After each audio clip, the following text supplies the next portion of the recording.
Bonjour, je m'appelle Dominique Pierrat, je suis ambassadeur Atlas Formen. Je vais vous donner quelques conseils pour fabriquer une bûche suédoise. Alors qu'est-ce qu'une bûche suédoise? Eh bien, vous partez en randonnée, en forêt, et vous avez oublié votre réchaud. Pas de panique, avec la bûche suédoise, vous allez pouvoir réchauffer votre repas. Vous allez avoir besoin d'un couteau-scie, d'une hachette et un marteau naturel, un couteau, un marqueur, du fil de fer, une pince multifonction, 2 écarteurs, le combustible et l'allume-feu. Donc grâce à mon couteau-scie, je suis allé couper un morceau de bois de la forêt. Alors le type de bois qu'il vous faut, c'est plutôt du bois pas trop sec parce que ça brûle trop vite, pas trop vert parce que ça brûle très mal. Donc il vous faut plutôt un bois qui fasse entre 20 et 30 cm de longueur et 10 à 15 cm de diamètre. J'ai réussi à trouver dans la forêt un morceau de bois qui traînait, qui va me servir de billot pour pouvoir fendre ma bûche. Je vais marquer mon bois en 4 parties et puis je vais les repérer. 1, 2, 3 et 4.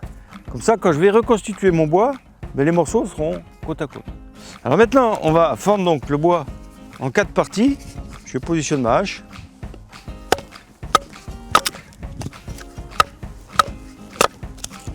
Vous prenez un morceau à 10 cm à peu près du bord.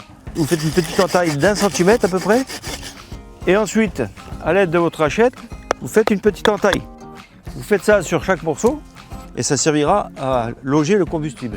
Alors la prochaine étape, il faut reconstituer la bûche. Donc vous mettez l'évitement vers le bas. Ensuite, on l'attache avec du fil de fer sans trop serrer. On la retourne. Comme son nom l'indique, ces écarteurs servent à écarter les 4 morceaux.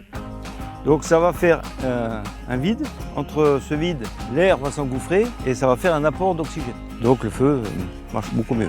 Ensuite, on fait un deuxième fil de fer qu'on attache donc sur le haut de la bûche. Et là, il faudra serrer un petit peu plus fort que celui du bas. Pour faire fonctionner la bûche, il vous faut du combustible. Moi, en l'occurrence, j'utilise des copeaux de bois que j'ai paraffinés. On peut mettre de la paille. Le but, c'est que le feu prenne sur le haut de la bûche. Alors maintenant, je vais allumer donc ce combustible avec ma pierre à feu.